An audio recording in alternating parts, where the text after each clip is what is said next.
Hello friends, welcome back to my channel. কেমন আছেন আপনারা সবাই? আজকে একটা দারুণ ভিডিও নিয়ে চলে এসেছি। সবাই মিলে ঘুরতে যাব। হঠাৎ করে ঘুম থেকে উঠে প্ল্যান করলো বাবা আর দাদা মিলে যে একটা জায়গায় অনুষ্ঠান হচ্ছে, সেখানে যাওয়া যাক। রাস পূর্ণিমার অনুষ্ঠান হচ্ছে, সেখানেই সবাই মিলে যাচ্ছি। আর আজকে বাবা মা যাচ্ছে, দাদা বৌদি অনন্যা, আমি, আমার জ্যাঠতো বৌদি, জেঠি, সবাই মিলে যাচ্ছি। সেখান থেকে আবার ফেরার পথে আবার পাত্রেও দেখে আসলাম, মানে মেয়ে দেখে আসছি। আর পুরো ভিডিওটাই দেখতে থাকুন, আশা করি ভালো লাগবে সবার। যেখানে যাচ্ছি সেটা একটা আশ্রম, আর সানরাতে আজকে রাস পূর্ণিমা উপলক্ষে অনুষ্ঠান হচ্ছে, সেজন্যই আমরা সবাই মিলে একসাথে যাচ্ছি। আজকে 2টা ইজি বাইক ভাড়া করা হয়েছিল, যেহেতু আমরা ছিলাম তার সাথে জ্যাঠা জেঠিদের ফ্যামিলিও ছিল, এই জন্য। এখান থেকে খুব বেশি একটা দূরে না, 40-45 মিনিটের ভিতরে আমরা পৌঁছে গেছিলাম। আমার ব্লগগুলো আপনাদের কেমন লাগছে আমাকে একটু কমেন্ট করে জানাবেন। আগের দিন নূর মাস্টার ভাইয়া কমেন্ট করেছে আপনার ভিডিও কোয়ালিটি অনেক সুন্দর, তাকে অনেক অনেক ধন্যবাদ, অসংখ্য ধন্যবাদ আমার ভিডিওতে কমেন্ট করার জন্য। আমরা চলে এসেছি আশ্রমে, আর এসে এখানে অনুষ্ঠান হচ্ছিল সেটাই দেখছিলাম। আজ যেহেতু শুক্রবার, বাবা দাদা সবাই আসতে পারছে আর আমিও আসতে পারছি, আমার যেহেতু পড়া নাই শুক্র শনি, এই জন্য। জায়গাটা অনেক সুন্দর, আর এসে মনটা শান্তি লাগতেছে। আর অনেকের সাথে দেখা হয়েছে, আমাদের অনেক পরিচিত, তাদের সাথে সবার সাথে দেখা হয়েছে। এখানে বসে বসে প্রবীর আমার ভিডিওগুলো দেখছিল ইউটিউবে। এখানে এসে তো ভালোই লাগছে। তারপরে সবাই মিলে একসাথে ঠিক করা হলো যে জেঠির বাবার বাড়ি যাব। মানে জেঠি আগে থেকে ঠিক করে রেখেছিল যে বাবার বাড়িতে যাবে, তার জন্য সে ব্যাগও গুছিয়ে আনছিল। কেননা এই আশ্রমটা থেকে খুব বেশি একটা দূরে না জেঠির বাবার বাড়ি, এই জন্য। আর আমাদের যাওয়ার কোনো কথা ছিল না।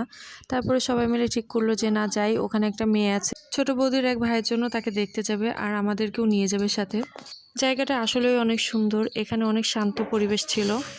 এখানে বেশ কিছুক্ষণ বসে অনুষ্ঠানটা দেখলাম। এখন অনন্যা ধরেছে ওর কয়েকটা রিলস আর ছবি তুলে দিতে হবে, এই জন্য প্রণামটা করে উপরে একটা ছাদ আছে, সেখানে চলে আসলাম। আর ছাদটাও অনেক সুন্দর। রিলস ছবি ঠিকই বানাবে, কিন্তু একটাও ফেসবুকে বা অন্য কোথাও আপলোড করবে না। আর মাঝে মাঝে যদি একটু স্টোরিতে দেয় তাই। তারপরও যেহেতু বললো বানিয়ে দিতে, তাহলে বানাতে তো হবেই। আর এটা হচ্ছে আমার জ্যাঠতো দাদা। গতদিনের ভিডিওতে যে ছেলেটা ঠাকুর বানাচ্ছিল তারই বাবা, মানে আমার জ্যাঠার ছেলে। 2 দিন যেহেতু ছুটি, আর আজকে আপনাদের এখানে এনেছি, কালকে আপনাদের আরেকটা জায়গায় নিয়ে যাব। সেটা হচ্ছে বড়দিদের বাসায়। বড়দিদের বাসায় কয়েকটা দিন ধরে বলতেছে যেতে, কিন্তু যাওয়া হচ্ছে না। বড়দিকে বাবা ফোন দিয়েছিল যে আমাদের সাথে আসতে এখানে। অনন্যা দিদি আসতেছে, মানে আমার বড় ভাগ্নি আসতেছে, এই জন্য ও আসতে পারে নাই আমাদের সাথে। আর কালকে আপনাদের সেখানে নিয়ে যাব।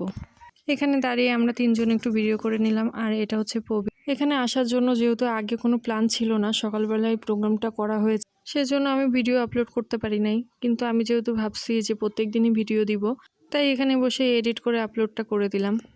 এখানে এসে অনেকের সাথে দেখা হয়েছে, আর বাবা মা সবাই মিলে আমরা গল্প করছি।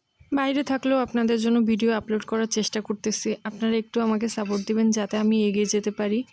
একটা করে কমেন্ট করে যেন, যাতে আমি আরও বেশি উৎসাহ পাই ভিডিও বানাতে। আর দুপুরে প্রসাদ নেওয়ার জন্য বসে গেছিলাম সবাই একসাথে। এখান থেকে প্রসাদ নেওয়া হয়ে গেলে তারপরে জেঠির বাবার বাড়িতে যাব, আর ওই মেয়েটাকে দেখতে যাব। সাথে ছোট বৌদি আবার একটা প্ল্যান করেছে যে মেয়ে দেখতে যাব ঠিকই, কিন্তু আমাদের যে দাদাটা ইজি বাইক চালিয়ে এনেছে বলবে যে সেই দাদার জন্য মেয়ে দেখতে এসছে। কিন্তু সেই দাদাটার আগে বিয়ে হয়ে গেছে, বাচ্চাও আছে, মানে ফাজলামি করার জন্য এটা বলবে।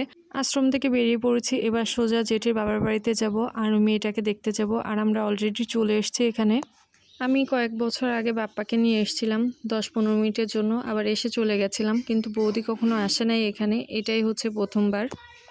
এখানে আধা ঘন্টা মতো থাকবো, থাকার পরে মেয়েটাকে দেখবো, দেখার পরে চলে যাব, আবার বাসায় ফিরে যেতে হবে। সামনে যে বাড়িটা দেখছেন সেটাই হচ্ছে আমার জেঠির বাড়ি, মানে জেঠির বাবার বাড়ি, আর জ্যাঠার তো শ্বশুর বাড়ি হয়। আর ঘরে এসে একটু বসলাম, বসার পরে সোজা চলে যাব মেয়ে দেখতে। আর চলেও এসছে মেয়ে দেখতে। নীল কালারের শাড়ি পরা, এটা হচ্ছে আমার ছোট বৌদি। আর পাশে দেখেন একটা দাদা বসে আছে, ওইটাই ফাজলামি করে বলবে যে ওনার জন্য দেখতে এসছে, কিন্তু ওনারা তো জানে না যে দাদার বিয়ে হয়ে গেছে, বউ আছে, বাচ্চাও আছে। জাস্ট মজা আর কি। যে বাড়িতে মেয়ে দেখতে এসছে তারাও আমাদের এক ধরনের রিলেটিভ হয়, এই জন্য মজাটা করতে পেরেছে ছোট বৌদি। এটা হচ্ছে আমাদের পাত্রী, একেই দেখতে এসেছিলাম আমরা।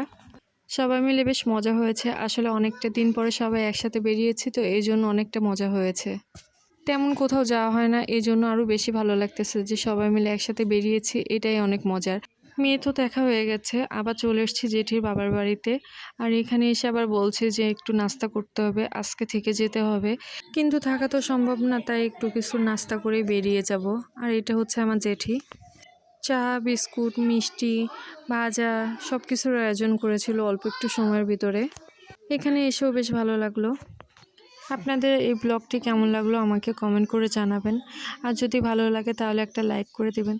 যদি ইউটিউব থেকে দেখে থাকেন তাহলে একটা সাবস্ক্রাইব করে দিয়ে পাশে থাকবেন। আর যদি ফেসবুক থেকে দেখেন তাহলে একটা ফলো দিয়ে রাখবেন। সবাই ভালো থাকবেন, সুস্থ থাকবেন।